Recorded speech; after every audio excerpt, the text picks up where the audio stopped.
وَمَن يَتَوَكَّلْ عَلَى اللَّهِ فَهُوَ حَسْبُهُ، اور جو اللہ پر بھروسہ کرے اللہ اس کے لیے کافی ہو جاتا ہے، اس کی ضروریات کا وہ خود کفیل ہوتا ہے، اور اس کے کام اس کے ذمہ کرم پہ ہوتے ہیں، کو ہو کے دیکھے اس کا۔ تو جو اللہ سے ڈرے اللہ اس کے لیے راستے بناتا ہے۔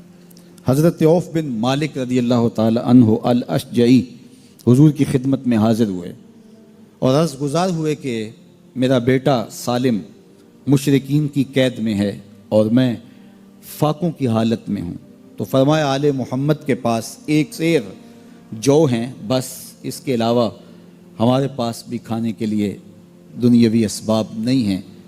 کہا صبر کرو اور اللہ سے ڈرو، اور لا حول ولا قوت الا باللہ کثرت کے ساتھ پڑھو۔ یہ ایسا وظیفہ ہے، ایک حدیث پاک میں آتا ہے کہ یہ 99 بیماریوں کا علاج ہے، اس میں سب سے کم درجے کی بیماری ہم اور غم ہے، یہ دکھوں کا مداوع ہے، مشکلات کا علاج ہے، اور یہ وظیفہ میرے حضور نے بتایا۔ حضرت ابو ذر غفاری رضی اللہ تعالیٰ عنہ کو حضور نے 5 چیزیں بتائی تھیں، ان میں سے 5ویں چیز یہ تھی کہ ابو ذر کثرت کے ساتھ لا حول ولا قوت الا باللہ پڑھا کرو۔ فرمایا عرش الہی کے نیچے ایک خاص خزانہ ہے، یہ وظیفہ وہاں سے آیا ہے، یہ زندگی میں معمول بنا لو، جب پھنس جاؤ مشکلات میں آ جاؤ تو لا حول ولا قوت الا باللہ پڑھو، اللہ راستے کھولے گا۔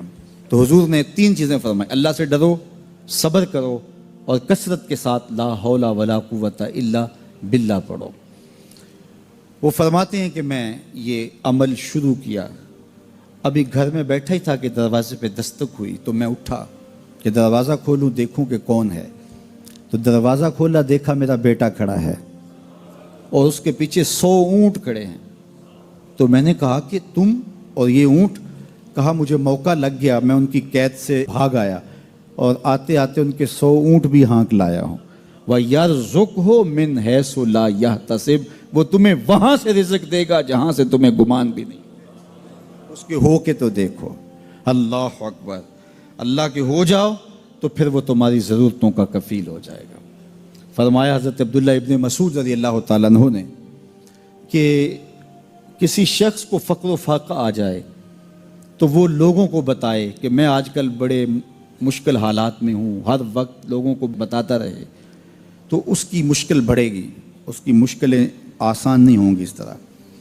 اور اگر وہ اپنی اس مشکل کو کسی سے شیئر نہ کرے بلکہ مصلی بچھا کے اپنے رب سے کہے کہ مالک فقر و فاقہ آ گیا ہے اور اس کا علاج تیرے پاس ہے، اس مرض کا مداوع تیرے پاس ہے۔ تو حضرت عبداللہ ابن مسعود فرماتے ہیں کہ رسول کریم نے فرمایا جلد یا بدیر اللہ اس کو مالا مال فرما دے گا۔ یہ بھی کبھی کر کے دیکھو، مشکل آ جائے، فاقہ آ جائے، مصیبت آ جائے، کسی سے نہ کہو، صرف اپنے رب سے کہو، پھر دیکھنا اس کی کرم نوازیوں کا می کیسے برستا ہے۔ فرمایا اللہ پر بھروسہ کرنے کا جو حق ہے اگر وہ تم ادا کر دو، وہ تمہیں ایسے رزق عطا کرے جیسے پرندوں کو عطا کرتا۔ ہم تو دکان پہ جانا ہوتا ہے، فیکٹری میں جانا ہوتا ہے، ہم اپنے کاروبار پہ جانا ہوتا ہے، نوکری پہ جانا ہوتا ہے، مزدوری پہ جانا ہوتا ہے، ہمیں پتہ ہے کہاں آج صبح جانا ہے، لیکن پرندوں کو کوئی پتہ نہیں ہوتا کہاں جانا ہے، راس المال بھی نہیں ہوتا، لیکن صبح نکلتے ہیں، شام کو کبھی بھی خالی پیٹ نہیں آئے۔ بن توکل پنچھی اڑ دے، خرچ نہ پلے زیرا ہو۔ گھر سے خالی پیٹ نکلتے ہیں، جب واپس آتے ہیں تو پیٹ بھرے ہوئے ہوتے ہیں، اور پھر جو ان کی ضرورت ہوتی ہے اللہ وہ ساری ضرورتیں پوری کرتا ہے، جو ضرورت ان کی ہوتی ہے۔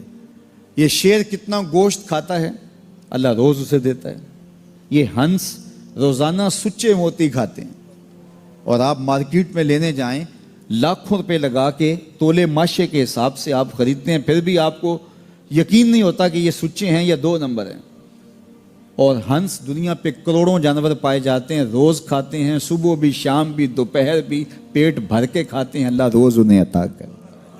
کہا اس پہ بھروسہ تو کر کے دیکھو، وہ تمہاری ضرورتوں کا کفیل ہوگا، اس پہ بھروسہ کرو گے وہ تمہیں وہاں سے دے گا جہاں تجھے گمان بھی نہیں ہوگا۔ ارشاد فرمایا جو اللہ سے ڈرے اللہ اس کے لیے راستے کھول دیتا ہے، اور اللہ اس کو وہاں سے دیتا ہے جہاں سے اسے گمان بھی نہیں ہوتا۔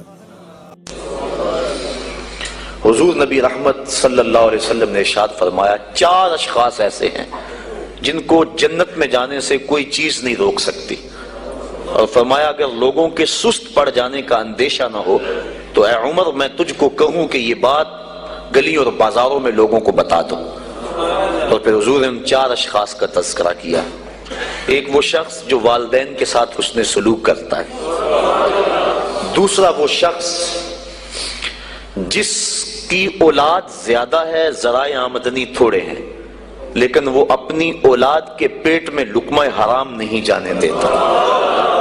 جب ذرائع آمدنی زیادہ ہوں اور پھر حرام سے بچنا یہ بھی بہت بڑی سعادت ہے، لیکن جب ذرائع آمدنی بھی تھوڑے ہوں اور اولاد بھی زیادہ ہو تو پھر حرام سے بچنا یہ بڑا مشکل اور آزمائش کا مرحلہ ہوتا ہے۔